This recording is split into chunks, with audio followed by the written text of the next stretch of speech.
Good afternoon and welcome to FutureScape Virtual and the Great Nursery Debate.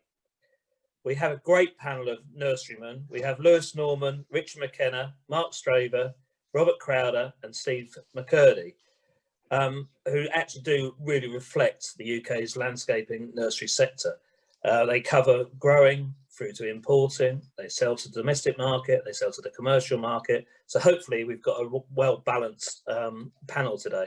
I'll ask them to do a quick introduction shortly, and if they can just give a bit of their company.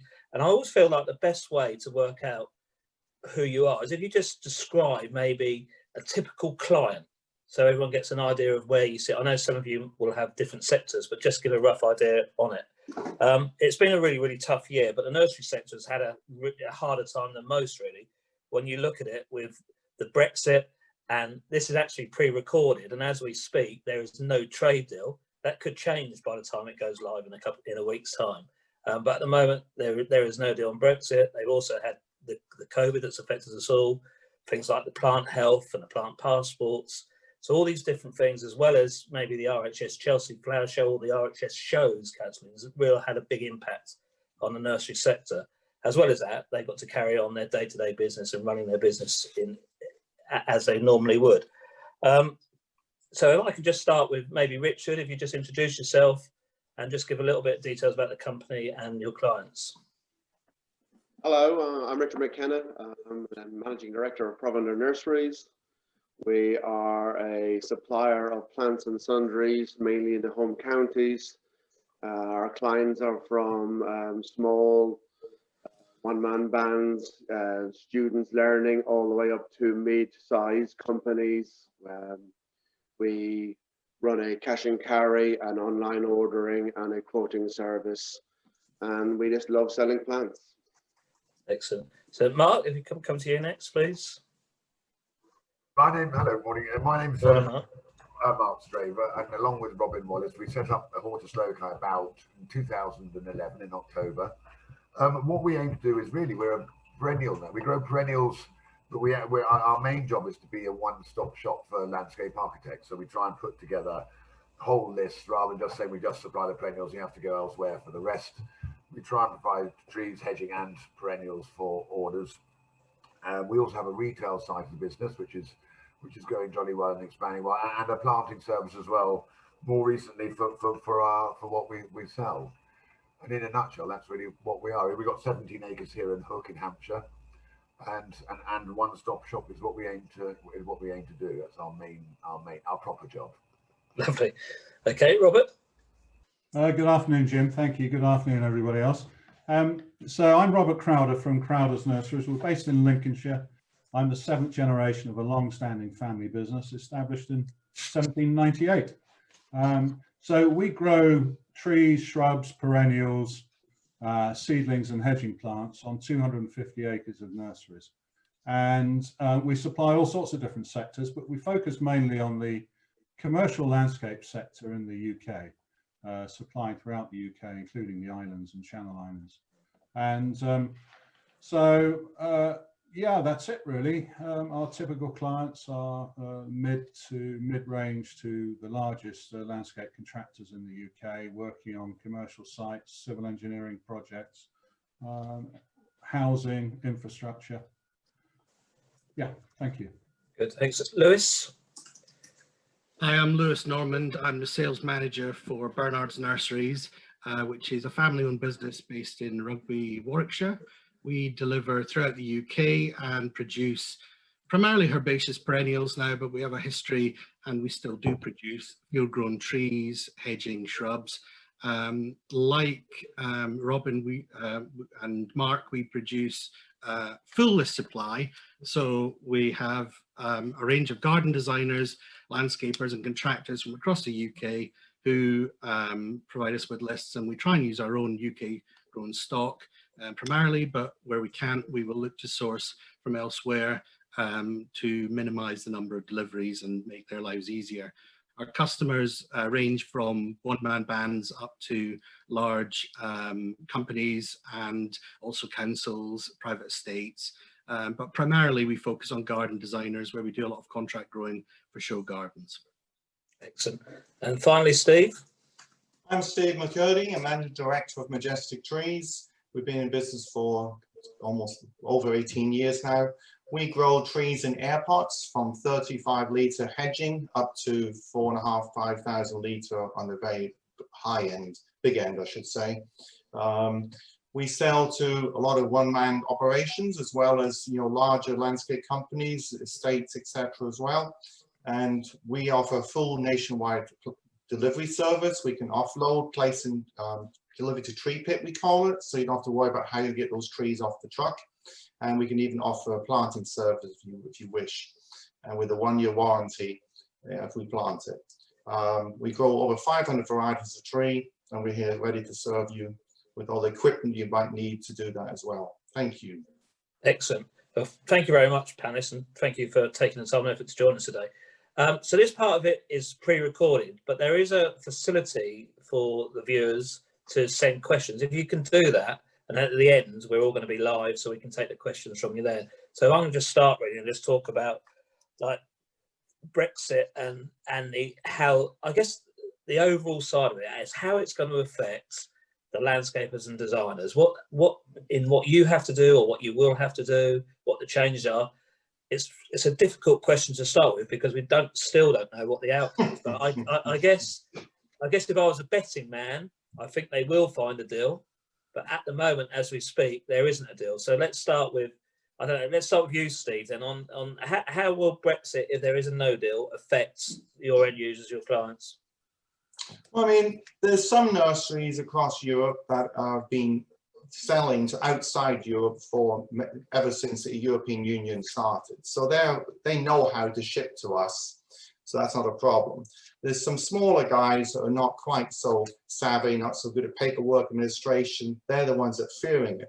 But really, part of the problem, I honestly think, is twofold. Number one, the nursery industry is going flat out. We've been very fortunate that the pandemic had people stuck at home. So we've done really well since we were allowed to reopen basically mid-May. But the European boys, they never were closed. And so they had people stuck at home the whole year, in a lot of cases. So their demands have been higher than normal. And so if you're a businessman and you're looking at where you're going to sell your product to, you're going to sell it to whoever's going to be the easiest way to market for the highest price you can achieve. So there's a lot of that going on right now. Also, I think there's also a case that they can be choosy who they sell to, whether it's Brexit related, having to do the administrative, or you don't pay your bills on time or don't pay them as quickly. So there's a lot more, and prices potentially could be higher if they have too much demand for the amount of stock they sell. So the prices will be automatically higher to everybody. Of course, if they have to do some extra admin, and there's tariffs potentially if we don't get a deal, all these things do add up.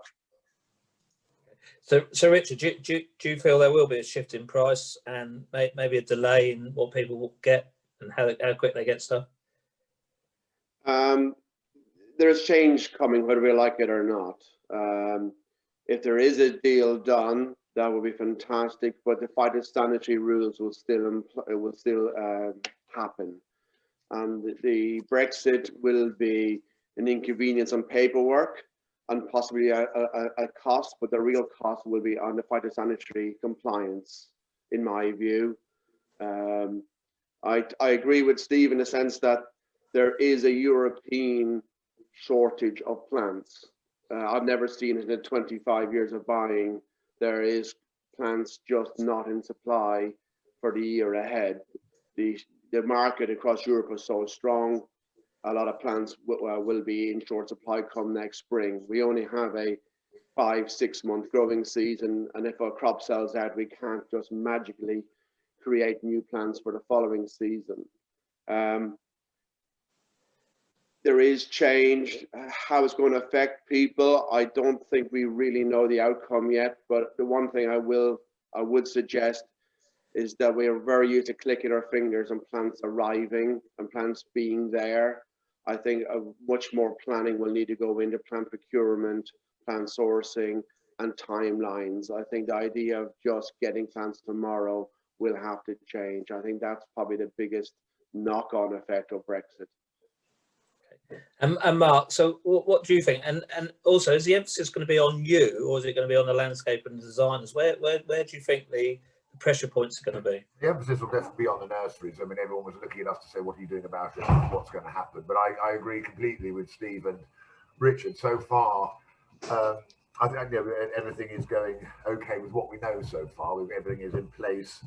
I think it was a little bit different in Southern Europe. I know obviously in Germany and Holland and Belgium, everyone could carry on as usual, but there was much stricter lockdowns. You know, we occasionally do some work down in Southern Europe, and I think Spain and Italy and France had much stricter lockdowns, including nurseries, than the lot in the north. But I also think it's now really important that we just get on with it and get us over the line. I mean, what is this, the third Brexit date or the fourth Brexit date we've had so far, where I think I think our European friends are definitely running out of patience with us. I think there's not much appetite now to hear what we're up to or why. And I think, you know, obviously you've got your own personal relationships with nurseries yourself, which is fine. But I think if you speak to people generally, you know, in the last trade fairs we were allowed to go to, I think everyone's bored of it, more than bored of it, and we just got to get it over the line and reassure everyone that we all love each other still and move on. Yeah, I think that's pretty much where we're at. But I mean, you know, what do you think, guys? yeah. So Robert, how do you think Brexit's going to affect Crowders? Yeah, I think there's some important points already been made. I think the one key difference and the one key message that we're sending to our customers at the moment, and Richard touched on this, is that lead times will have to be longer. There's more administration and more uncertainty in the supply chain after the 1st of January than we're currently used to. And we're currently all giving our customers a fantastic service, consolidating plants from our own nurseries, from other UK nurseries, and from nurseries overseas. And that will become more difficult from the 1st of January. So the issuing nursery from overseas, the supplier will have to issue a phytosanitary certificate. The consignment will have to go through a customs clearance process. From the 1st of January, we will have to become a place of destination, and the stock will have to be inspected by plant health inspectors before we're allowed to issue what will then become a UK plant passport before we ship it to our customers. All that is going to take an unknown amount of time. We don't know what the delays are going to be. We just know that there's going to be delays. Yeah. And so what we're saying to our customers is, please, please get used to a new normal. Give us a longer lead time. Don't expect to order on a Monday and have it in your yard on a Thursday, as we can currently do.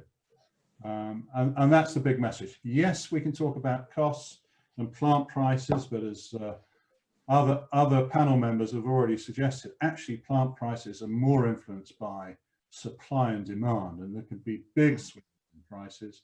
We are currently experiencing shortages. For us, it's the start of the bare root planting season, and we're already experiencing shortages, which we haven't seen for over 15 years. I mean, I remember this back in the 80s when, you know, we had shortages and prices would go up, but we haven't seen that, certainly not since 2008. And so that's a new phenomenon, and that will control prices more than the additional cost of the administration that's imposed through Brexit. Okay. Well, just on that then. So you say you haven't got any idea on the delay. What would be a best guess then? How much longer do you think it is going to take? Well, we've been saying that we need to allow between 24 and 48 hours longer than normal. But it could be more. If vehicles get held up at ports, that's out of our control. Yeah. So that's that doesn't feel bad, does it? 24 to 48. I guess, you know, people can adopt to that. Yes, absolutely, Jim, but they need to be prepared to change their habits. You know, as I say, our customers are used to, or they've got a delivery scheduled for Thursday this week, and we'll get a message on a Monday. You know, we'll get messages today saying, please, can you add to this consignment coming on Thursday the following month? And at the moment, we can pretty happily say yes. But from now on, that could take longer. Okay. And Lewis, again, for you, how's it affecting the business? And also, do you think there's going to be a bedding in period where maybe the first couple of months there's going to be there's going to be delays being caused until we all get used to the new systems? I think the first couple of months are going to be difficult, definitely. I mean, one of the sort of slim and small advantages is that the first couple of months come at a period of dormancy for most plants that are going to be imported. So they can take being held a little bit longer at ports, but 24, 48 hours is fine if you are a potted, died back herbaceous perennial. But if you are a bedding plant, not so much. So I think it depends on the crops. They're definitely going to have some factor to play. I wouldn't mind 24 to 48 hours, generally speaking. Most of what we do is hardy ornamental nursery stock, so it wouldn't actually be a huge factor. But if we knew it was going to be that long, that would be fine. But I think because we don't know how long any delays are likely to be at ports, that's a bigger issue. I think there are a few things. There are lots of different factors that we could look at as going to be problems. There are possibly a few opportunities that we must also think about. Like, I think one of the best things that we can look forward to is that we're more likely to use British supply. Price competitiveness is going to be obsolete. We're more likely to buy from our brothers and sister nurseries around the UK, and we're going to find better networks of plant supply from within. That's a so look, Lewis, why is it taking Brexit for that to happen? Well, because that's the way the world works, isn't it? A lot of plant supply from Europe, particularly from Holland, has been historically cheaper, and it's been incredibly easy to get plants. In fact, often easier to get plants from Holland delivered to your nursery than it would have been to get them from a UK nursery delivered to your nursery. We didn't have to have that nature because we were much more locally supplying. So we weren't incentivized to be super speedy, focusing on using freight networks like the Dutch have been, and we've not been all operating out of a single big supply town like they do in Boskoop, for example. So we are more localized in our positioning within the market, even if all of us here are UK suppliers. We all supply everywhere in the UK. But we really are very much thought of as local, whereas our Dutch friends are often considered much more European in terms of their distribution. I think that's a positive. I am anxious that we're going to have month-long delays at ports, but I'm probably more anxious that we're going to have plants coming in which are then going to be tested for plant pest and disease at our point, at our nurseries, which could end up causing huge problems for us further down the line if we find, certain horrible pathogens appearing on our nurseries. So quarantining spaces are going to be really important. Then where the delay is going to be when they appear at our nursery, before then we can deliver to our customers.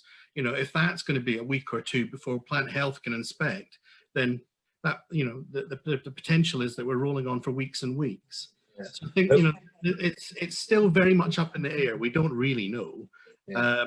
But it would be great to think that as a UK industry, we can coordinate more effectively, buy from one another. Since 2016, the price in Holland, the day after the referendum, went up, and it's not really showing any signs of slowing down. It's on parity with a lot of UK plant prices in many cases now. And I think, generally speaking, they're reducing pot size and increasing price, and we're maintaining pot size and maintaining price. So fairly quickly, we're going to meet. Yeah. We'll come back to plants design. That's quite an important part. So in Richard, I will put this on to you then. So in terms of like damage or plants dying in that period of time, who shoulders the responsibility for that then? Who is it down to you because they're yours? Where does that fall? Do I have to answer this question? I think it'll come down to planning, to be honest with you. We will have to work really, really cooperatively with our supplying nurseries in the continent and timelines. We will have to give them good time to lift the order. The order has to be inspected, then it'll have to be loaded. And I think we will have to make sure that everybody does their bit on that truck. If that truck gets held at port, then we have a very unknown problem. You know, the haulage company is going to charge £400 or £500 a day, £600 a day. The truck sitting on port, who pays for that? If the plants are destroyed and there's somebody else's plants on the same truck and they're destroyed, who else pays for that? It technically is covered with a CMR, but is the CMR insurance going to pay up? I think there is a lot of unknown. So I think the way that we can handle it and prevent loss is look at the times of the year that we import, because maybe at the moment we can ship plants 10 months of the year. July and August can be a bit hot, but we may not be able to ship plants in May and June like we have in the past when it's too hot, because the heat will do more damage to trucks or to the plants in the truck. We will have to consider doing full loads from suppliers. So it's from A to B. There's no other nurseries involved in the back of that truck. Because if there's 3 nurseries in the back of one truck and one nursery doesn't do their paperwork, then potentially that truck could get held up and affect the other 2 nurseries. So the delay could be caused by other people not doing their bit in the chain. When the plants arrive on site, we have to isolate them until they're inspected, and the inspectors could take up between 2 and 3 days to arrive on site. Then there might be a problem with a batch. They might hold that stock for a week till they get lab information back. If all these nurseries are sending stuff into labs to be tested through their FAIRA inspector, can the labs handle the amount of material going to them? So there is a raft of potential areas for slowing up the process. Now, I'm very impressed that Robert thinks that it would be a 24, 48-hour delay. Personally, I think it could be a lot longer than that. I don't want it to be. I hope it's not, but I genuinely feel the delay could be a lot longer. Because if the inspectors want to inspect a huge amount of plants, yes, they're employing more inspectors, but these inspectors are going to be chasing trucks around the country, catching deliveries that were done the day or 2 days beforehand. So who's going to pay for it? Well, I don't think the exporting nursery is going to pay for it, because all they're doing is supplying plants in good faith. I don't think the haulage company is going to pay for it, because all they're doing is moving plants from A to B.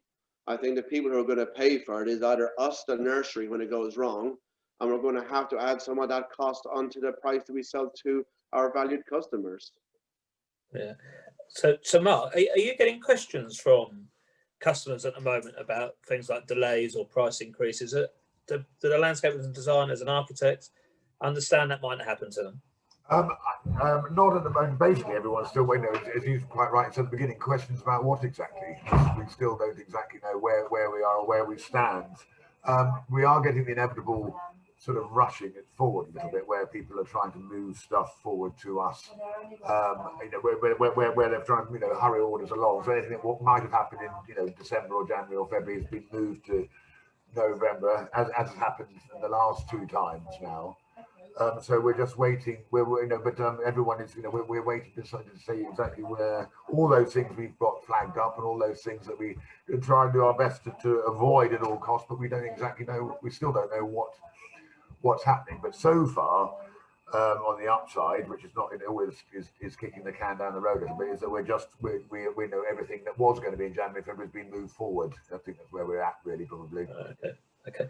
And Steve, do you think sorry, go on, you want to answer something? You have to do mute. Perfect.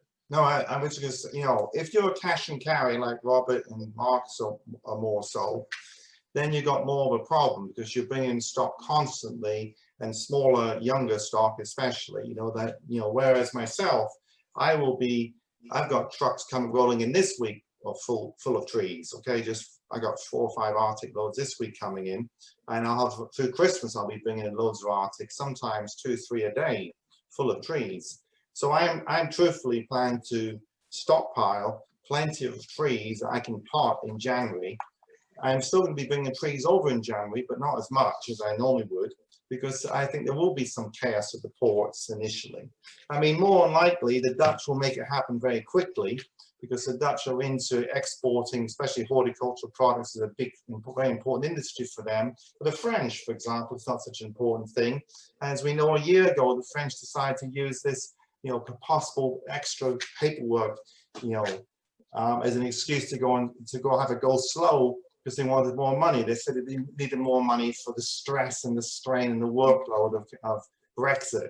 And they had, there was literally 20-kilometer long queues in France to get to Calais in last spring. So I can see that happening in France again. So I'm not planning anything in from France early in January, that's for sure. But I think if the stock's on a UK nursery like a Crowder's or you know, with Lewis, it'll be a lot simpler. But obviously if you're importing every day and that's the only way your business works, then it's more of a problem. I'm sure Richard's going to stockpile like crazy on Richard. And hopefully he's got enough to keep him busy for a few days and he won't run out of things. But there is a possibility, but it's a lot price driven as well as paperwork driven, and supply and demand is more of a problem. It is quite interesting. A number of nurseries I've visited recently who are increasing their area and their space, which I guess is all good planning. Let's look at the plant disease now then. So how is us going to leave Brexit going to really affect that and what happens? And is it more going to be just paperwork and a time delay, or is there anything fundamentally that's going to really change in the UK on that? Richard? Thank you, Jim. At the moment, DEFRA has to play by European rules. So if they want to bring in a change, it kind of has to go through Europe and everybody has to agree to it, and it has to be rubber stamped, and that can take time. And that time is the one thing that they will not have to worry about from January. So if they come up with an idea or a disease they want to, or a plant range they want to stop importing, they can just click their fingers and it can happen. So what worries me a little bit is the speed of their decision making could have massive ramifications to the UK horticulture industry. If they decide overnight to ban a plant or to ban the importation or ban the movement, the industry could be sitting on millions and millions of pounds worth of plants, and then suddenly they're worthless. And we have to throw them away overnight or dispose of them or not sell them. So I really hope that DEFRA FAIRA work with the industry, which they appear to be at places. So if they do bring in change, that they can work with the industry to make sure that it works. Because in the past, they brought ideas in my view, especially, it's just not achievable. I think if they work with the industry and actually work together to solve problems and come up with solutions that can be delivered, I think that's a really strong thing going forward. But it has to be in partnership. And, you know, they are employing a lot more inspectors. We are working closely with FAIRA inspectors, and they're fantastic people and they're very knowledgeable. But they do cause the business problems if they find something wrong. But that's what they're there to do. And they do find something wrong, we have to deal with it. So, you know, and it makes us do everything right the best we possibly can. And that's what we try to do. But the gloves are off to a degree. They can force change through immediately if they so desire, and I think that's a touch worrying. Robert, a quick question for you, I guess, in terms of, do you think that all the UK nurseries are singing from the same hymn sheet? Do you think that you all believe that this is the best way forward and there's one way of doing it, or do you think that it's divided and split?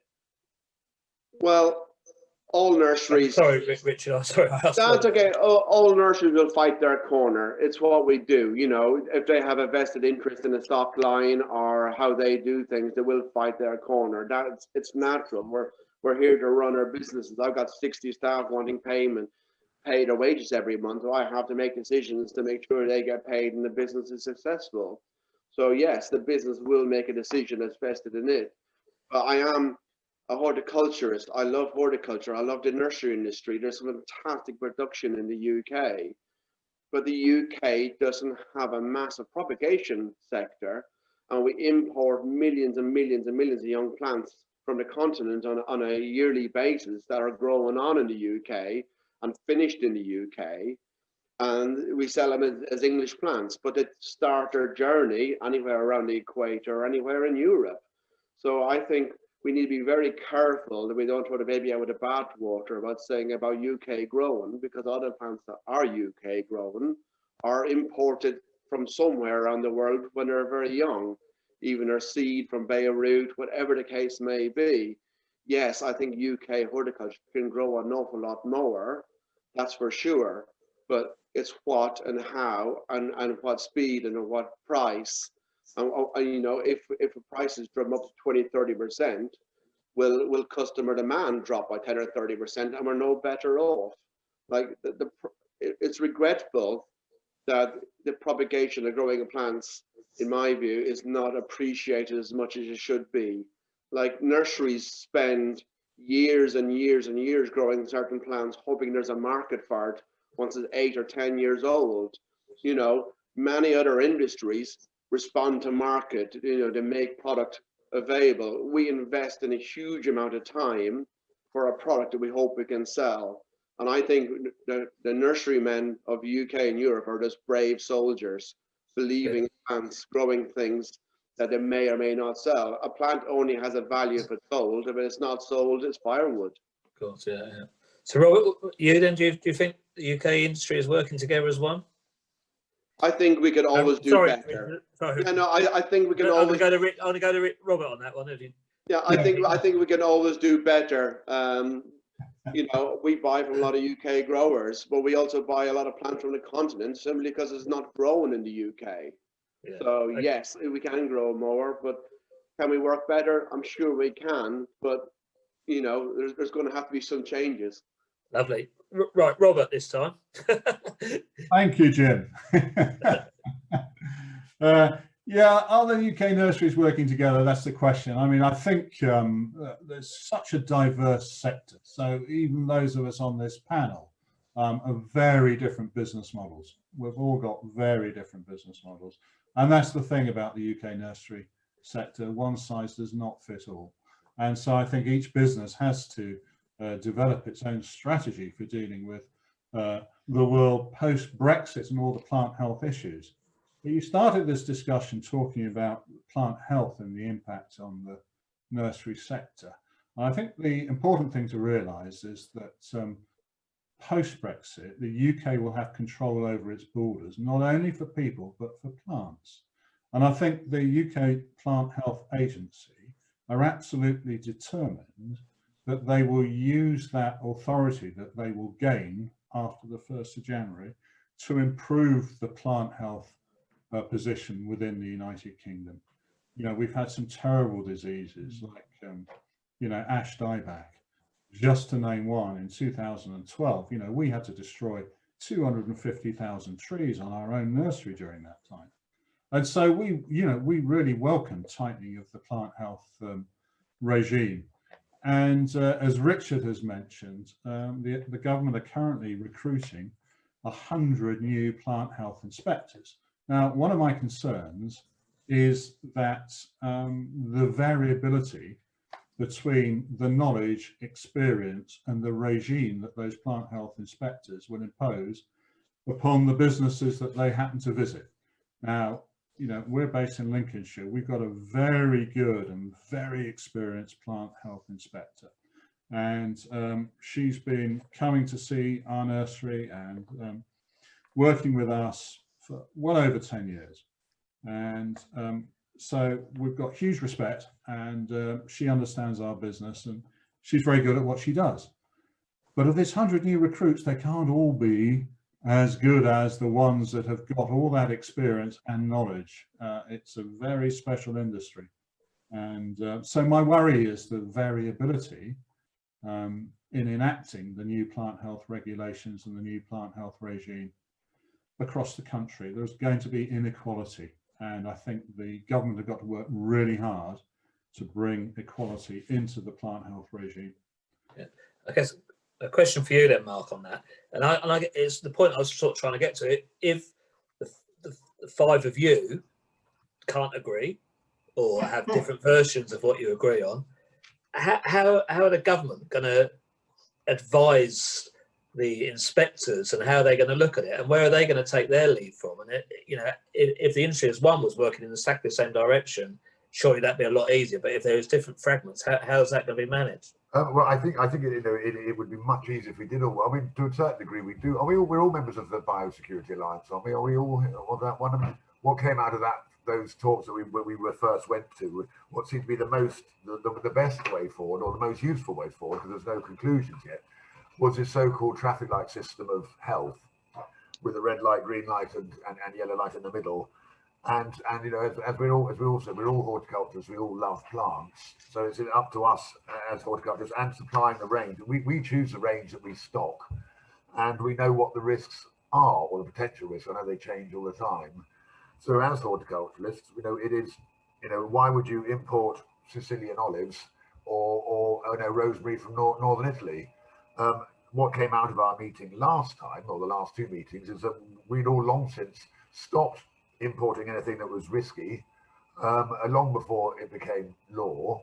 And you know, we all you know, because we love what we do, try our best to make sure we don't take it, or we take the risks that we take. You know, we take risks rather non-existent or very small. What did come across, so I get myself in trouble now, but what did come across at the time, none of the supermarkets turned up to any of those meetings, if I remember rightly.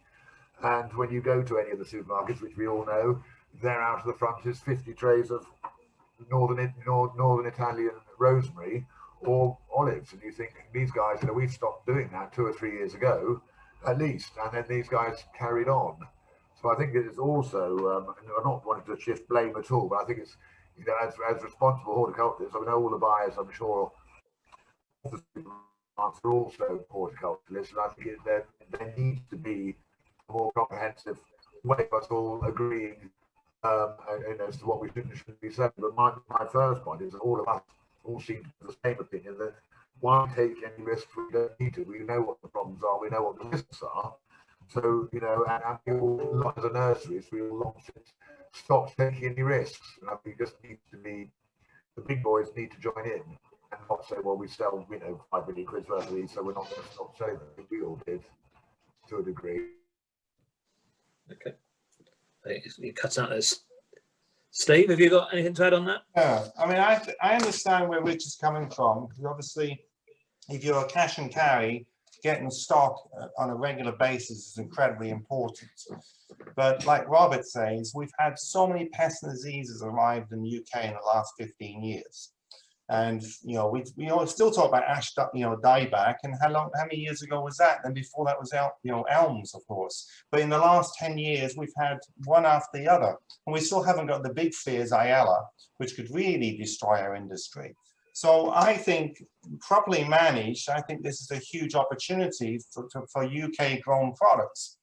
And, you know, there's lots of nurseries that grow smaller plant material. Maybe they need a little kick to get moving, and they need to know that they'll actually be able to sell the product. I think there's a huge opportunity in the future for far better biosecurity and UK production.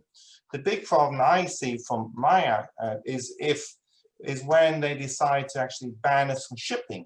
I mean, we can only now start shipping ash trees in the last, you know, 9 to 10 months. Where for years we couldn't ship ash trees because of cholera. And, you know, OPM, of course, is the big issue right now. A lot of nurseries can't ship oak trees anymore because importation directly from the continent went straight into nurseries with OPM and to job sites. And so we need to accept that this needs to change. And otherwise we'll lose far more of our products than we will gain by being blasé about it. So I'm really supportive in a pragmatic, you know, practical way to manage the importation of you know, from a biosecurity standpoint. But what I don't want to see is us banned from shipping products that we grow that are clear of the pests and diseases in the UK. Like pine sesame moth is the next, you know, is a huge problem in Southern Europe. Do we want that in the UK? No, we don't. You know, so let's be smart about it and, you know, be careful. Okay. I'm really conscious of time because we could carry on here. There's a couple of other questions I definitely want to get into before we go to questions in the audience. So just going to move it on slightly into COVID. And you know, the impression I get is the nursery world at the moment snowed under and working really, really hard, which is a good thing. But I guess, you know, there's what's happening now. There's a medium term and there's a long term. And I don't going to go round one by one. Just give us an idea, a flavour of, you know, how busy are you now, and do you think this is going to continue, or do you think there's going to be a massive big stop in the middle of the road halfway through 2022 because nobody's got any money left and the government are clawing it all back? I'm going to start with you then, Robert, if I can. Yeah, thank you. Thank you, Jim. So yes, speaking on behalf of the commercial landscape sector, it's incredibly busy at the moment. And I think in the medium term, it's going to continue to be busy because the government are committed to increasing house building, increasing spend on infrastructure. There's the green agenda with parks and open spaces. COVID. I'm just going to, Robert, if I just say, do you still feel that they will persevere with that, or do you think that'd be one area where they look to sort of start saving some of the money? Well, I was going to come on to that, Jim. Sorry. All those indicators are good because of the government commitment to invest in all those areas, which are good for our industry. However, payback's got to come someday. You know, the government debt is building, and although the cost of servicing that debt is incredibly low because of really low interest rates, a payback date will come. So in the longer term, sometime the brakes will be put on all those government spending, particularly infrastructure. And when that happens, there will be an almighty correction in our industry. And we know from 2008, we had an almighty correction. You know, business went down by 30 to 40% in 1 year. And as a nursery, you can't predict that, and you can't plan for that. And when you've got plants in production, as we've already said, for 5, 8, 10 years time, you can't suddenly put the brakes on when the market stops. So then just a note of caution for the future. Okay. Lewis? I think that long term, yeah, we'll almost certainly see some kind of downturn on commercial projects, things which are invested at a state level. But it depends very much on individual prosperity, because a lot of us, in fact, I think all of us, are supplying to individual one-man bands as well as to larger commercial project work. And historically, we found, you know, back in 2008, in the recession, that lots of larger projects were completely shelved or mothballed. And initially, people stopped doing developments for their own properties, garden design market died away, but it didn't last for long because people very quickly recognized that they didn't want to cut their own grass. And at the same time, because they were avoiding one more holiday a year, they could invest in their garden, which they were going to be spending more time in. So I think that on a smaller scale, they probably will still maintain a reasonable market in the foreseeable future, but likelihood is that we're going to lose some of the much larger projects. Although I will also add that if COVID persists for any amount of time, outdoor public space is vitally important and has been proven to be over the last 8 months. So the use of that outdoor public space is going to be essential, and therefore we're going to have to try and find some way of making that work. Now, whether that involves specific funding based on taxation, I don't know, but it has to be there because people need it. Even in the absence of COVID, I think people's lifestyle changes are going to recognize the value of our outdoor spaces. Mark? Well, we right at the beginning, just going back to it, it obviously hit us fairly hard because we were show heavy, you know, with all the various shows. Where it's a bit like sort of, you know, it came to even Chelsea this year. It's a bit like cancelling a marathon when you've already run 22 miles of it. So it was a bit of a bugger at the beginning, and of course we had our retail side, which is ever expanding, was shut for 2.5 months.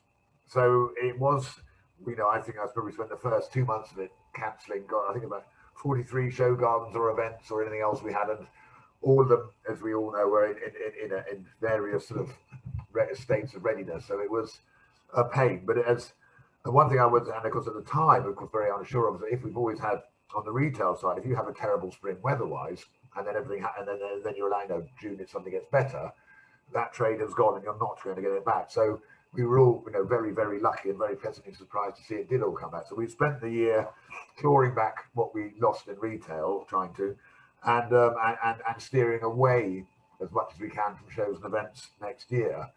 But I think, you know, moving forward, one thing I think it has been, events have started to come back as opposed to, you know, plant shows. And I think outdoor events that running over a long time, maybe it's a wake up call that we all need, is that perhaps a very short-term plant shows. They're all lovely and great and glamorous and fun, but how green are they? And so if you know, if we can look into all these sort of shows and events and make sure that they are there for 2 or 3 months, and that a lot more people can see them, and that they are, you know, as we said, in our very you know, in outdoor spaces, I think that would, you know, perhaps it's a nudge that we need to look elsewhere or to look further down the line. But I think generally speaking, I think, you know, we can always, you know, we can try and find the good out of all of this. And I think the good moving forward is outdoors, more long-term, more people, and more spaced out. And that would be a way forward for us, which we're looking, you know, which we're already doing. Just before I move on, Steve, just with that in mind. And so, are you saying next year you're not confident that Chelsea will go ahead, or are you saying as a business you're not going to have so many eggs in one basket? What we've done with this show is that we've put, you know, we're obviously with our forecast and stuff for next year, we have put in £0 and 0 pence for any shows.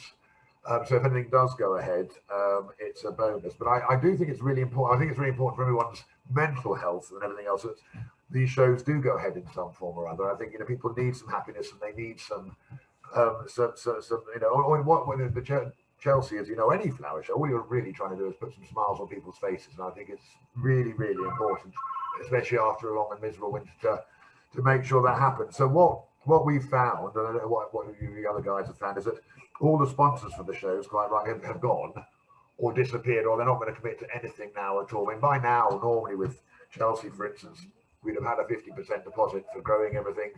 There'll be another 25% due straight after Christmas, and that has disappeared completely. But I don't think it's the end.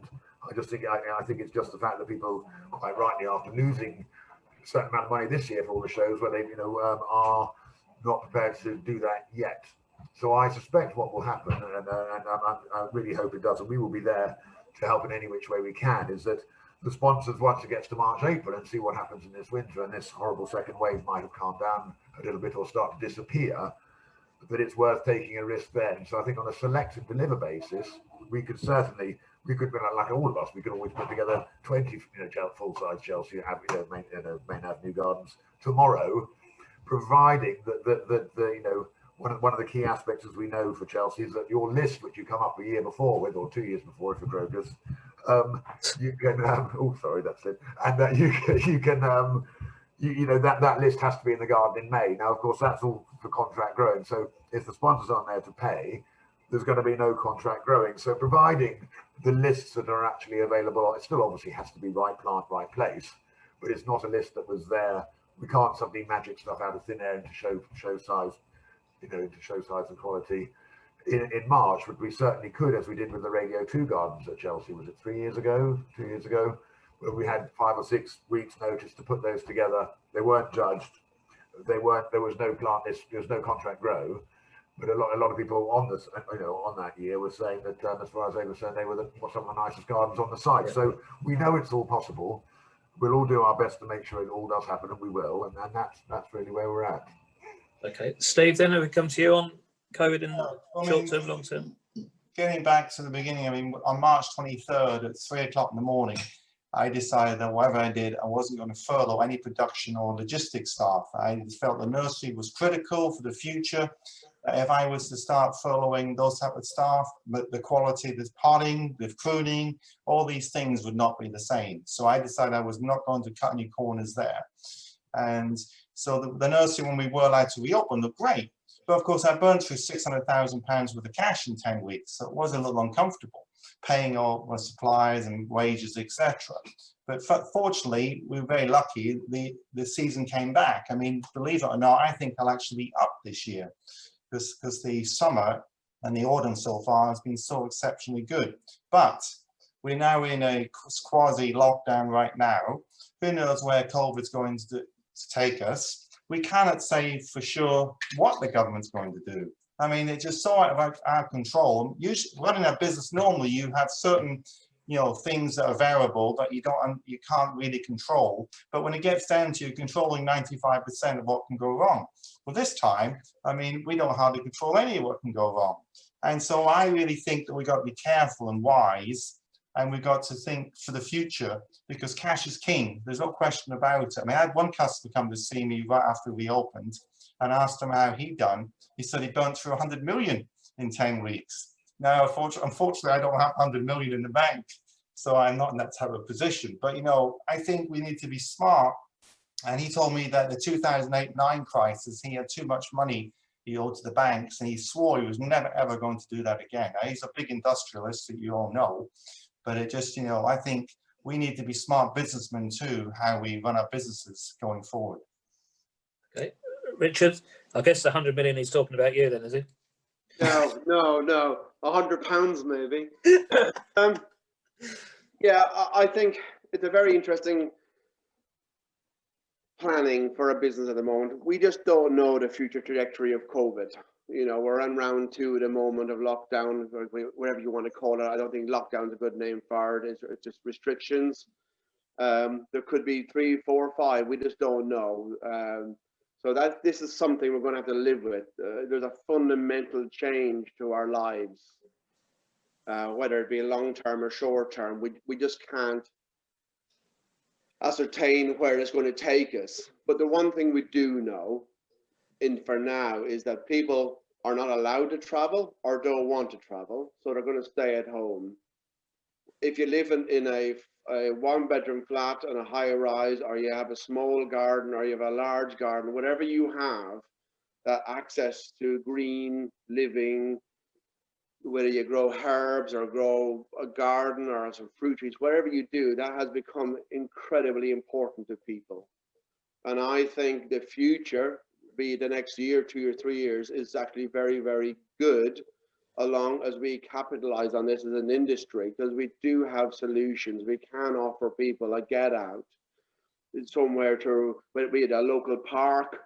You know, we have options to give people a way of finding a way out of this. So go for a walk, enjoy the park, enjoy the woodlands, whatever it may be. And we have solutions as an industry to offer that other industries cannot do. And for that, we should be very, very lucky right now.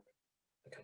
I'm going to take some questions from the audience shortly. I'm just going to have one final question before we do that. And I guess it's one thing where everyone agrees that we need to do it, and that's fight for the green space and make sure the investment is there for it. And I just wondered, each of you, just very, very quickly, as I say, because we need to take some questions from the audience, who do you think is responsible for fighting on behalf of the UK industry, the nursery or the landscaping industry? Who's going to be making sure that when people are looking at where they cut their budgets, if it's government spend or it's big commercial companies, that the green space isn't what gets affected? Start with you then, Robert, at the top. Yeah, thank you, Jim. That's a really good question. It's one that we've been talking about as an industry collectively in the landscape industry for a long time. And for us, mostly in the commercial sector, actually the salesmen of our products are the landscape architects that are employed by either the main architect, the building architect, or the developer. And we depend on the strength of the landscape architect in promoting the benefit and the value of the green element, the exterior spaces of any development. So they really are the first point of contact, and sometimes the only point of contact that our industry has with the developer. So, you know, we need to work really closely with, and the same applies to the garden sector. It's the garden designers and the landscape architects that are the point of contact with the client. And very often we never get to see the clients. So for me, it's so important that they've got the right tools and the right training to defend the budgets. It's all about defending budgets, because in a commercial landscape development, it's the last element of any construction project. And usually it's running over budget, and usually, as we all know, value engineering comes into play, budgets are cut, what's left to do? It's the landscaping. It's always the landscaping that gets hit. And this is where we have to train, we have to encourage landscape architects, designers and garden designers to protect the landscape budget. That's the most single important thing for the benefit of our industry. Lewis? The easy short answer is that we're all responsible. Everybody's got to play a part. Everyone's got to say their piece. I think a minister for horticulture would be handy. I think that would make a big difference, so that we have a voice directly in government that has nothing else, that this person has nothing else to focus on but advocate on our behalf. But yeah, I mean, I echo what Robert said. The people who are making contact with end users are, you know, crucial to success. But we all have to have our voices heard. We all have to speak through our various potential organizations for lobbying to get our voice out there. And some of this is measured surely by use. You know, if people are actively using public spaces as they have been and been proven to be, to the point where they were overcrowded in many instances, then it shouldn't be too much of a hardship for people to, for the government to find funding for developers to ensure that that is an important element in their programming. Obviously, yes, it is normally the area where shortcuts are made and costs are saved, but that's lowest common denominator kind of design, and we have to really get away from that. We have to aim higher. Mark? Well, I agree with Lewis. It's a really good question, because the honest answer to your questions, I have no idea who is responsible, and you know, much would be nice for, you know, landscape architects and stuff to be responsible for it, and you know, there needs to be someone much higher up the tree to do that. So I think Lewis is completely right. Whether it's a green, you know, even a minister for green spaces, or that joins together horticulture and agriculture all together in a far more cohesive way, I think that would be the way forward. And I think, especially in the next few years, all of this has been highlighted more and more and more from the point of view of mental health and mental well-being, as how important these spaces are. But again, there's no point in creating these spaces if there has no need or no want for people to go to them. So I think it's really important that there is someone at the top that can sort these out and also work out what it is that people actually want to go and see as well, and how they're best used. It's Steve. Well, I think the thing we need to understand is the government, this is printing as well as borrowing unbelievable amounts of money. Okay, I mean, we can't get our heads wrapped around, but it's only because the rest of the world is in the same pickle that they can get away with it. Normally, if they was borrowing and printing money like they're doing right now, there'd be a big run in the pound. I mean, our rating's gone down anyway. So I think we need to appreciate that long term, once we're past this, they won't be able to spend this type of money they're spending right now, bailing out, you know, people in the future. But whilst we can say, oh, the green spaces are really important, which they are for mental health, many reasons, exercise and so forth, they're going to be cutting costs all over the place. I think we need to really go after planning consents, because the truth of the matter, in California, where I worked for 19 years, we had, you know, it was a planning consent condition that you had to put in a landscape plan, and you had to completely, and it was a minimum spend based on a 3-4% of square footage of the building had to go into landscape. And so it was a really good way that they protected, and so the builder, the developer, had to commit to doing that to get the planning. And that would help green spaces a lot. And whether it's, you know, housing or whatever it is, but I think we need to really look at that. And you've got RHS, Barley, you know, HTA, etc. All those groups can lobby, but they need to, you know, the government is going to likely say, hold on guys, we haven't got a lot of money. So, but I think if we go after the planning consents, there's been a way as a lever to make sure landscaping is really protected. That would be one way to protect our industry.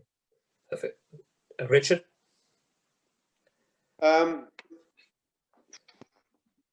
Modern day governments are around the world are very good at handling today's hot potato. So whatever is the biggest problem is what they deal with. Governments come and go. I think what we actually need is some joined up thinking and long-term planning. There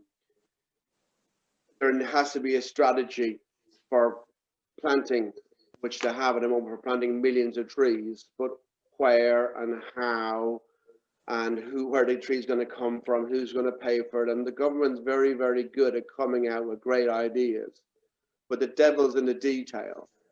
So if the detail is written across, planning consultants have to do it, architects have to do it, local authorities have to do it. If that great idea is actually divided up into bite-sized chunks at each area of government, can handle. You know, if all government building projects had to use UK plants, if all commercial government funded work had to be, all plants had to be bought from UK nurseries and all UK grown. There is ways of doing it, but there's so many distractions in government at the moment, especially at the moment, that great ideas get just fizzle out down with as time. So if there was a champion in government, like we know the world has to be greened up. We know that our product, you know, has a fantastic opportunity to help us on that journey. But, you know, money talks. You know, if the banks and government actually backed UK horticulture historically, then we probably wouldn't be talking about importing as much material. So I think I think people who vote and people who want a democracy actually have the solution. You know, we should be able to hold our government to you know, to deliver what they're offering, not just talking about what they're offering. I was going to use other words there, I better not. Well, well done, you haven't sworn at all today, which is very good. I guess you saying that is my frustration, because you're saying that they deal with what's the hot potato at the time. And I feel like at the moment, the landscaping sector and greening spaces is a hot potato that is absolutely perfect for the solution of where we are. Correct. Yes. The likelihood is if we don't grab it now, we don't do something now as an industry, then it's going to fade, and then something else is going to come and take its place. And I think that's where, you know, I guess that's where it'd be nice if we knew as an industry who was going to be pitching and fighting and really, really pushing for that to happen. I am now going to go to the audience who've waited patiently and go through some questions.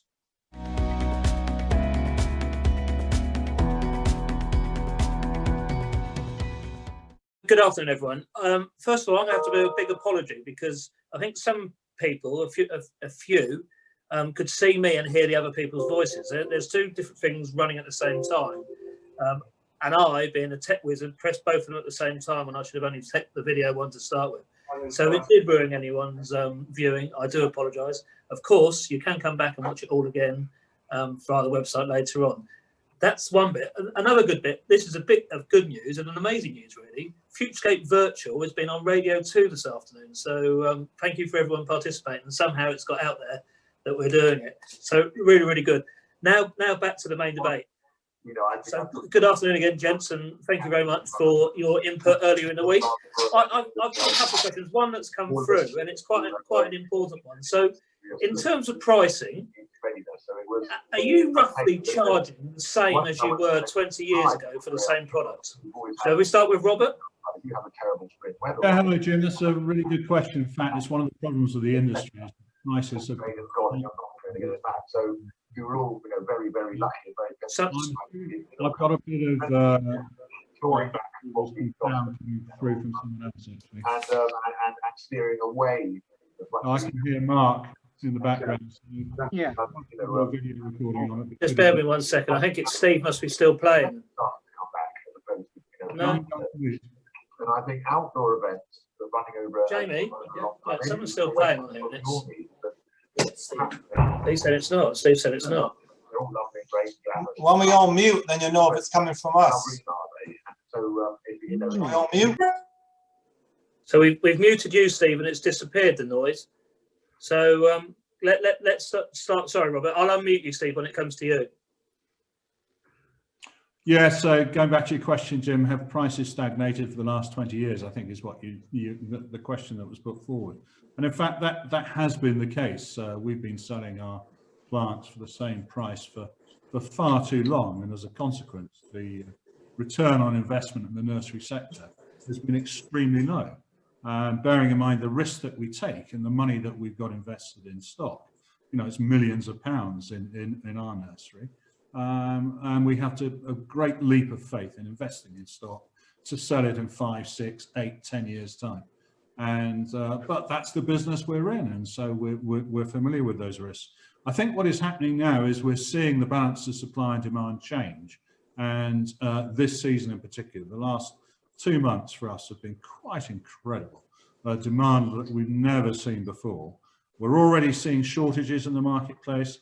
which for November, again, is incredibly early. Normally, we don't start to see shortages until February. And so the impact of that, the huge demand and shortages in the marketplace, will mean, and we're already seeing it, that prices are starting to go up, and they're starting to go up quite considerably. So that's something for the industry to look out for. And we know that some of our competitors are not honouring contracts that they priced just 12 months ago because of the big change in demand and the shortage of stock. Mark? Yeah, I think it's especially, for shrub growers and perennial growers, if you look at that, even back in my dad's day, look back at catalogues then, it's almost a disgrace. We're mainly, I can't really speak for the commercial side at all, but it's, obviously our clients are generally private jobs that we do, but we occasionally get quotations through. If I get a commercial quotation through, I generally put it straight in the bin. People are sort of arguing about 10 pence different. We grow a 3 litre pot as our starting point, and then people say, oh, I can get a 2 litre pot for 10p cheaper, and blah blah blah. And it's very discouraging. I don't know what the answer is, but it is a myth. I know you've seen some of the growers, some of the Dutch growers again. What they're trying to do is actually swap pot sizes. Growing a 4 litre pot and a 7 litre pot. So they're not comparable on bigger plants, in the original 5 and 10 litre pots and so on and so forth. But it really does need to be addressed. I can't think of many, many businesses apart from washing machines and stuff where the prices have hardly changed at all. You think your average shrub grower, even to get a 3 litre shrub, from a cutting is a 2-year project. And Robin, Robin, we've both been in the business for many years, as was our grandfathers. And it is a disgrace. It really does need to be addressed. Okay. Richard?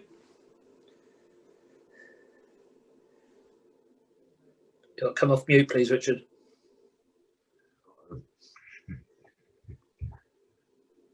What do you want? You can buy. I'm not sure if it's just me, but I can't hear Richard. Let me come to Lewis, and then we come back to you. Lewis? Yeah, price point's always been, very sensitive issue, because the person who goes higher often gets undone by people who are prepared to stand their ground, even if they're shooting themselves in the foot. I read Charlie's question there, and there's definitely a point. 20 years of very little change, but I think it also depends on what your market is. For example, if you're producing for shows, Mark and I both produce for shows, your price point isn't going to be necessarily the same as if it is for a commercial job. Whereas also if you're producing for large scale commercial works, then your price point is going to be thinner. And Robert and I both do that, and I know that Richard's done some of that as well. So I think it depends a bit on who's buying. There's definitely an issue, but there are opportunities out of necessity. One, that we need to charge more because things are costing us more, and two, that everything we're going to be buying from elsewhere outside of the UK is going to be higher, as it has been increasingly. So price point has to follow. Garden centre's price point, for that last 20 years has increased every year, pretty much, with a few exceptions. And the product is being produced by the likes of us. So we're not charging more for it, but they are, means that we really need to charge more for it. Okay, so I'm going to come back to the second part of the question, because I do think it all feeds into it. But Steve, what about you in terms of pricing then? Have you? I think one of the biggest problems we have in our industry is we have lots of people that are really great growers, love what they do, and they don't really understand the true costs of running a business. And so they grow a great product and they look at what Mark Straver selling it for, Robert Crowder or whatever selling it for. They think, I've got to beat that price by 1-2%. And then everybody else goes down, too many people do the same thing. And then when we got shortages in the market right now, and the Dutch can obviously, they're really driving the prices up, which is good. But there's too often we don't even know what our true costs are before we get started. Whereas that should be our normal price we sell it. Then we can look at shortage in the marketplace. Say, okay, I can make a bit more on those this year, and I have to take a bit of a cut, you know, in margins on certain other crops because there's too much product in the marketplace. But so often we're all over the place. We don't really value what we do, and then we wonder why we struggle to attract people to our industry, etc., etc., etc. Is because we don't charge enough to start with. And then when there's a shortage in the market, people are like screaming like, "Oh man, the prices are going through the roof."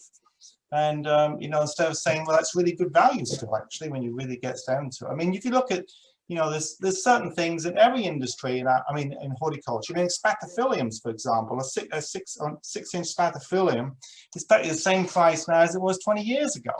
I mean, production, you know, efficiency's got better, but it's a lot of investment to get that efficiency, but you're not always getting the return on investment. Richard, let's see if we can hear from you this time. Am I here? Can you hear me? Yeah, you're there. Yeah. Excellent. Obviously, the good speakers before me have covered a lot of points. We just don't value our industry enough. We don't value the product, and everyone needs to make a profit. So, and a lot of the time, the last part of a project is the planting, and everyone wants to save money in the planting, and the planting gets hit. Either please knock your prices down, or we go a size smaller, or the budget gets cut.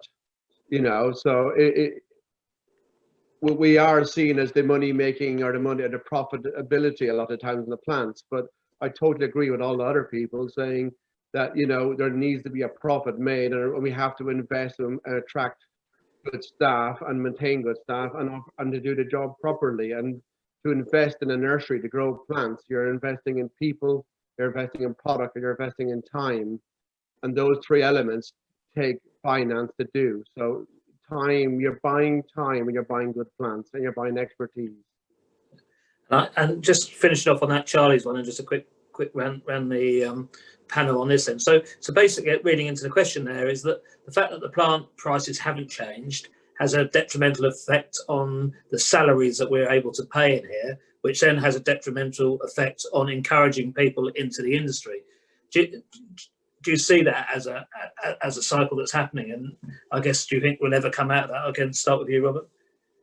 Yeah, Jim, really good question. It's one that we grapple with all the time, is how do we attract young people into the industry? And I'm not going to go over all the arguments for that. What I will say is that I think we've now got a golden opportunity to attract people in the industry. All the indicators are pointing positively for our industry right now. Look at all the people that are going to be out of work in the hospitality sector, the travel sector, and so on, due to COVID, looking for other opportunities. Looking at the green agenda that is currently being promoted by the government, look at all the opportunities in the landscaping sector currently. I've never known anything like it. And I've been in this business much longer than I care to mention. And I've been through recessions, and I've been through boom and bust many times. I now think we have a fantastic opportunity, coupled with what I said earlier about the supply-demand ratio and the opportunity for prices to go up. I do think that, you know, in the current scenario, nurseries now have an opportunity to get a good return on their investment for the first time, the best opportunity we've had for 20 years. And so we've got to make the most of that, and also reinvest in programs for attracting young people into our industry. We're working with a horticultural college on an apprenticeship scheme. We recruited 3 apprentices last year. We hope to recruit quite a lot more next year as well, and we're putting a lot of money and effort into doing that. Okay, Mark? Well, I think the other way is to try and think a bit sideways about how to actually work around that. And one thing we've done here is that obviously when we first started, we were just a wholesale nursery specialising mainly in perennials, and then we inherited a fallen down retail side. So what we did is that we, Rob and I, both, like all of us, we probably had some retail background experience. So we opened our retail side, which we've had now for 4 years, and that way around, a lot of the perennials that we grow ourselves go straight to retail, and that's one way that you can actually afford to grow decent perennials in a bigger size pot and get some money back through it. But if you were relying on growing wholesale and then selling wholesale for perennials, we would be able to have perhaps half a member of staff. So that's the way, one way around we found it. And then as we said, as we all know, growing stuff for shows, spend a lot more effort, a lot more time for for those individual varieties. But that's one way that we found our way of getting around that problem. But we certainly couldn't afford to have on our little scale, to have a wholesale nursery where we were just purely selling on to wholesale again. It just wouldn't work for us at all. Until, I mean, as Robin quite rightly said, if you want, you can buy an Echinacea green jewel in a 2 litre pot now for £4.25 in Holland, and then a grafted Viburnum Burkwoodii, so 2.5 or 3 year plant, £4.75. It doesn't equate. I think each area of horticulture needs to look into itself as well. I think perennials and bedding, generally you split it up a little bit, do demand the higher prices, especially the newer perennials and so on and so forth. But there's the shrubs section, which is the one that requires the most work and the most time. It seems to be the most shortchanged, I would say. I don't know what you think. Lewis? I think, obviously we've got a great opportunity to possibly, fix a better and more favorable price point, which is going to ultimately benefit a lot of people. Hopefully that brings more people into the industry, but we have a wider problem really that our appeal beginning at schools is, non-existent. Historically, you can work in horticulture because you're not very good at reading and writing was a horrible approach, but it was something that happened a great deal. You can dig a hole, therefore horticulture is your route. And it doesn't in any way reflect the skills of the people employed in horticulture. But it was the guidance counselors, the encouraging that as an approach to learning and a job, when it really didn't, they didn't understand what we were all about. So I think part of it is about just a general understanding of what horticulture is as an industry to a wider audience, but also the benefit of extra money in the coffers will definitely help employ top quality staff. The problem with when we do these virtual ones, it actually does time us out, so it all goes dead after a certain time, and I'm really conscious of time. So just a very couple of quick questions. The one that's just come through now, I don't know, I guess everyone's noticed how many online plant retailers sprung up over the last 3, 4 months, 5 months. How do you think that's going to have effect on the industry in terms of both in pricing, biosecurity, etc.? And then the other part on the pricing, are you going to use this opportunity to price your plants correctly and what the market's worth, rather than the same as what it was last year? So the online, how that's affecting you, is it going to affect you? Is it going to affect biosecurity? And then literally, what are you going to be doing over the next 6 months, 12 months on your pricing? Start with you, Richard. Online, whether it be online or competitors, there's competitors in the market, whatever happens. So there's always competition, always will be competition. There's only a finite amount of plant material grown on an annual basis. So, once that's sold, you can only sell it once. And we do grow a product that has a production cycle. And just because we sell it out, sell out our product line in 3 months, we might have to wait a year to get it back again. So I am also aware there's some consistency issues with some online sellers, because the product could be great one day and then the next day it may not be as good. So there are pluses and minuses to online. At least with a nursery, they can come here and have a look and select the material they want, and we have working relationships, long-term working relationships with our customers. So I think there is much more to actually physically checking the plants than online. Online has some benefits, absolutely, but I do think we deal with a product that is variable. And just because a plant has the correct name and the correct pot size doesn't mean you're comparing like with like. How is that plant growing? What fertilizers are in there? How has it been treated? What compost? If you want 5 more, do they have it? There's much more to buying plants commercially for jobs and a much more important relationship. I really do think this year the shortage of plants is going to dictate a lot of decision making. And your price strategy going forward? Our prices are based on the market forces. If plants are in short supply and prices are going up, prices will go up. If prices our plants are in oversupply, plants can go down. We will just have to respond. There's a bit of a double whammy this year. There's a shortage of plant material, and we don't know the true implications of the 1st of January and how that's going to affect costs as well. We really don't know. Okay. So, Lewis, I'm going to come to you, and then because I know you need to shoot off to host one of our next sessions. So, answer the question, then you're free to go. So price point, I mean, it's going to be firm but fair, I think, is that you've got to look at it honest and reflective of what we've got to put into it. In terms of online suppliers, been there before, there'll be more to come. I think the additional work that they're going to have to put into recording plant movement and managing phytosanitary certificates and also the line of supply is going to make a number of them just no longer cost effective. But we'll see, you know, I'm sure some of them will do a great job of it, and that's fine, you know, and we'll probably look at implementing more of an online offering as well. Thanks, Lewis. Steve? I think, you know, obviously these gentlemen have said, you know, from one aspect, on the other end of the game, I mean, you got the specimen unusual trees, and I just think so often we miss how to tell the story. If you walk into a high-end retail brand, do they even have the prices on the handbags or the clothes? I mean, very few of them do in the shop window. You have to go inside to find how much they cost. And it's like some years ago, I had a gorgeous Parotia pom-pom, a Hampton Court flower show on a centerpiece in our stand. And Mark remembers it.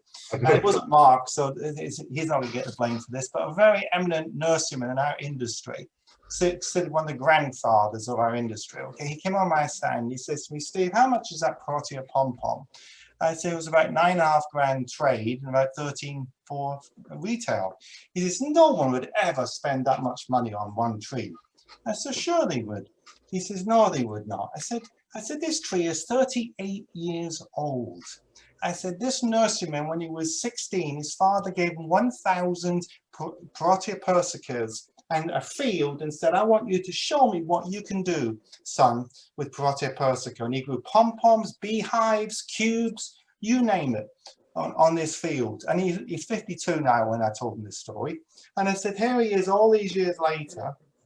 And, you know, he's selling these trees. And I said, you got to sell the dream of what it's a piece of art. It's not a plant, it's a piece of art that somebody created in all those years. And I said, Victoria Beckham at the time was in the papers about how many this is 10 years ago, how many handbags she had. And I said, her handbags cost at least 500 quid each. I said, some of them cost £3,000-4,000 each. And she doesn't have one, she has hundreds. I said, there's lots of people out there like that. And we need to capture that there's a lot of people that have very high disposable income. If it's a piece of art, something they really value and want, they will pay what it's worth. And, you know, truthfully, I said, it's cheap. $9.5 grand trade for that tree for 38 years of vision, production, and, you know, growing it. Who else would do it for that much money? For the little have you still got it, or did you sell it, Steve? Oh, I sold it a long time. I've sold a few more since then. Excellent. Robert? Yeah, price strategy and online. Yeah. So the online sector, I think the others have covered. And then the big question is the biosecurity one. I think, Richard, you mentioned that, didn't you? And so, you know, how many of them will have the capacity to deal with the administration and the phytosanitary requirements that are coming in? I don't know. But for the commercial landscaping sector, pricing is done on a contract by contract basis. So we're doing estimating on a daily basis, you know, 20, 30, 50 quotes a day for contracts at some point in the future. So pricing is done on a contract by contract basis based on our experience of what's happening in the marketplace currently and what we predict will happen at the time that contract's due to be planted. And we don't always get that right, but at the moment the prices are changing rapidly and we're having to reflect that in our forward pricing. Okay, I know Steve's got to disappear as well now, so thank you, Steve, and see you on the other side. Mark, then the final word for you then, Mark, on your pricing strategy, and I guess the online is what everyone's saying, really.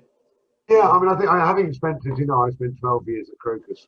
I started in 2000 on day one and had a great time there at Crocus, and obviously they're the leading online specialists. And I think there was a number of things that were noted. I think online is good from the point of view of plant prices, because you cannot sell plants cheaply online.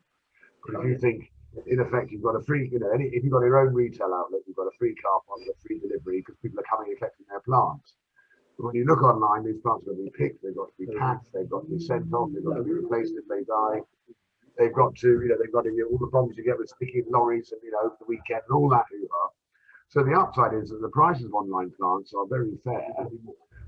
One of the downsides I used to find at Crocus, and I'm sure it's changed to agree, but not that much, is that if you have a physical plant centre where people are seeing their plants, if you have a 3-litre pot, a 10-litre pot, and a 40-litre pot of the same shrub, generally speaking, you will sell a 10-litre shrub, and if you're really lucky, a 40-litre shrub. And the 3-litre shrubs, which used to be our mainstay, has long since got, people are not interested anymore.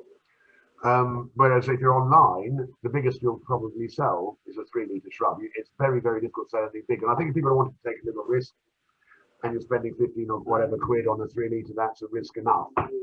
But spending, and also, of course, you've got the problem with couriers and weights. I mean, the 3 rules to the internet, which haven't changed at all right from the beginning, was high value, low weight, and non-perishable. So you put a plant into that, it's low value, highly perishable. I forgot what the other one was, and heavy, and wet weight, and of course couriers hate dirty products too. If Robert bought a new Gucci jacket, you don't really want to be turning up next to a taxis for car to bear his head. So if it's all, and that's what the problem was. And I think just in answering the question, I think pricing is great from online stuff, because it has made plants, it has forced the prices up from the point, or people's expectations what they're going to pay. I think the limitations, which is better for having your own retail side, is you can offer much bigger plants. I think we're not in any hurry to have an online presence at all, apart from click and collect. But I think if you were wanting to serve, the Crocus are sort of ruling the roost anyway. But if you wanted to set up another online, garden centre, online garden centre effort, I think that the way forward, really rarer plants, higher value, and try to get it across as clearly as possible as to what size you're actually buying, which is not easy online. Because the most offering is 9 centimetres. That's the minor. Okay, I'm getting a tap on the shoulder now that we're just about to be cut off. Thank you very much. I think it's fantastic and a really good debate. I think a couple of things that need to be taken forward from this. One is the Minister of Horticulture. I think that would be absolutely superb. And the second one, if we could get enshrined into law about any developments, that 4 or 5% needs to be on green space or the environment around it, I think that'd be absolutely fantastic. But thank you very much, gents. It's really, really good. Great insight into your lives and what's happening. Thank you all very much. Pleasure. Thank you. Cheers. Bye-bye. Thank you very much. Yeah, bye-bye. Bye.